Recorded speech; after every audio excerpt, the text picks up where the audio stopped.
Hi అండి అందరికీ.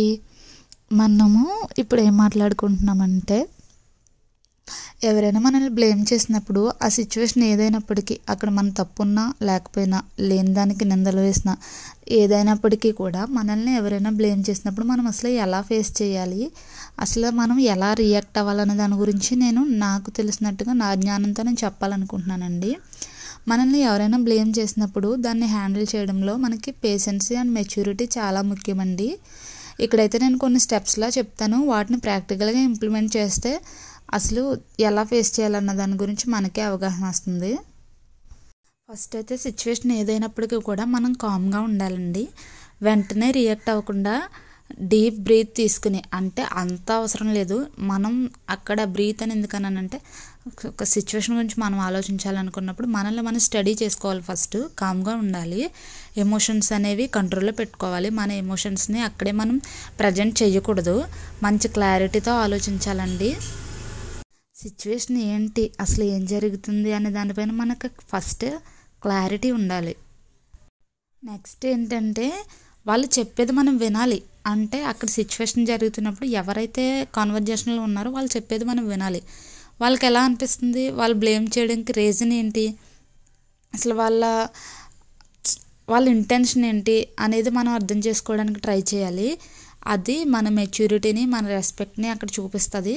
వాళ్ళు మనల్ని గమనించాలనే కాదండి, మనం ఏ సిచ్యువేషన్లోనైనా కూడా మనం మినిమం ఇలా ఆలోచించగలగాలి, అలాగే సైలెంట్గా ఉండగలగాలి. నెక్స్ట్ అయితే సెల్ఫ్ రిఫ్లెక్షన్ అనమాట, ఆత్మాలోచన. మనకు మనం ఆలోచించుకోవాలి, అసలు వాళ్ళ మాటల్లో ఏముంది, నిజం ఉందా లేదా, మన తప్పు వల్ల ఏమైనా జరిగిందా, మన తప్పు ఉందా లేదా, నిజంగా మనల్ని ఎందుకు తప్పు పడుతున్నారు, అలాగే ఎందుకు తప్పు అని వాళ్ళు అనాల్సి వస్తుంది అనేది మనం ఆలోచించాలన్నమాట. అంటే ఆ సిచ్యువేషన్ మీద, అలాగే మన మీద మనకు క్లారిటీ ఉండాలి. ఇంకా మెయిన్ థింగ్ ఏంటంటే ఓవర్ యాక్షన్ అనేది అవాయిడ్ చేయాలి. తప్పు మన వల్ల కాకపోయినా అక్కడ అన్నెసెసరీగా ఆర్గ్యుమెంట్లో పడిపోకూడదు. ఇప్పుడు అరిచినంత మాత్రాన అక్కడ మన తప్పు లేదని కాదు, కామ్గా ఉన్నంత మాత్రాన మన తప్పు ఉందని కాదు. అందుకని ప్రతిదానికి ఓవర్గా రియాక్ట్ అయిపోకుండా కామ్గా ఉండి ఆలోచన విధంగా మాత్రమే మనం మాట్లాడాలి. రెస్పాండ్ అవ్వవలసిన వాటికి మాత్రమే రెస్పాండ్ అవ్వాలి. నెక్స్ట్ ఏంటంటే మన ఆలోచన విధానం కానీ, లేదంటే మన రియాక్ట్ అయ్యే విధానం కానీ, మనం మాట్లాడే విధానం కానీ పాజిటివ్గా ఉండడానికే మనం చూసుకోవాలండి. ఆ పాజిటివిటీ అనేదే మనల్ని అక్కడ విన్ చేస్తుంది. సిచ్యువేషన్ని మంచి లెర్నింగ్ ఆపర్చునిటీ లాగా మనం చూడాలి. అంటే మనం థింక్ చేసేటప్పుడే ఇది నేను చాలా కామ్గా హ్యాండిల్ చేయాలి అనే ఆలోచన మనం ఫస్టే కలిగి ఉండాలన్నమాట. నెక్స్ట్ ఏంటంటే రెస్పాన్సిబిలిటీగా యాక్సెప్ట్ చేయడం. అంటే తప్పు చేసి ఉంటే కనుక, తప్పు చేసి ఉన్నామంటే కనుక సారీ చెప్పేయాలి. ఎందుకంటే మనది అక్కడ తప్పు ఉంది కాబట్టి దాన్ని కరెక్ట్ చేయడంలో కాన్ఫిడెన్స్ చూపించాలన్నమాట. అయితే హానెస్ట్లీ మనం రెస్పెక్ట్గా ఉండాలి, అప్పుడే మనకు రెస్పెక్ట్ వస్తుంది. ఒకవేళ మన తప్పు లేకుండా అన్నెసెసరీగా బ్లేమ్ చేస్తున్నారంటే కనుక ఇగ్నోర్ చేయడమే బెటర్.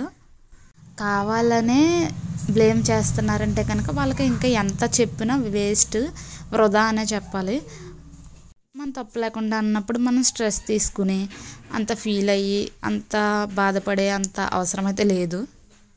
బాధపడే వాళ్ళు ఉన్నంతకాలం బాధ పెట్టే వాళ్ళు ఉంటూనే ఉంటారు. ప్రతిదానికి బాధపడకుండా మన తప్పు ఉంటే అక్కడ మనం రిగ్రెట్గా ఫీల్ అయినప్పుడు మాత్రమే మనం బాధపడాలి, సారీ చెప్పాలి, అంతే, అంతవరకే. అలాగే కాన్ఫిడెన్స్ని మెయింటైన్ చేయాలి. ఎక్కడైతే బ్లేమ్ చేశారో ఆ సిచ్యువేషన్లో కూడా మనపై క్లారిటీ ఉండాలి, మన ఇంటెన్షన్స్ గురించి. అలాగే సెల్ఫ్ బిలీవ్ని పెంచుకోవాలి. మనం స్ట్రెస్ని దగ్గరికి రానివ్వకూడదు, అసలు మనం స్ట్రెస్ ఫీల్ అవ్వకూడదు.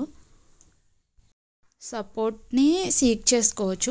అంటే మనకి క్లోజ్ ఉన్న వాళ్ళతో సిచ్యువేషన్ డిస్కస్ చేయాలి, అలాగే వాళ్ళ సజెషన్స్ కూడా తీసుకోవాలి. ఒక్కొక్కసారి ఇలానే మన బ్రెయిన్ పని చేయలేనప్పుడు మన క్లోజ్ ఫ్రెండ్ కానీ, బెస్ట్ ఫ్రెండ్ కానీ వాళ్ళ బ్రెయిన్ పని చేయొచ్చు. అందుకే మనకి ఫ్రెండ్లీనెస్, సపోర్ట్ కూడా ఉంటే మంచిది. మనం ఎప్పుడూ కూడా గ్రోత్ మైండ్ సెట్తో ఉండాలి. అంటే ఇది కూడా లైఫ్లో ఒక ఎక్స్పీరియన్స్ అని చూసి నెక్స్ట్ టైం బెటర్గా హ్యాండిల్ చేయాలని థింక్ చేయాలన్నమాట. బ్లేమ్ సిచ్యువేషన్ ఒక పర్సనల్ అటాక్ లాగా చూడకుండా లెర్నింగ్ అండ్ ఇంప్రూవ్మెంట్కి అవకాశం లాగా చూస్తే మనం మెంటల్లీ స్ట్రాంగ్గా అండ్ మెచ్యూర్గా ముందుకు వెళ్ళగలము. Thank you for watching. నచ్చితే లైక్ చేయండి.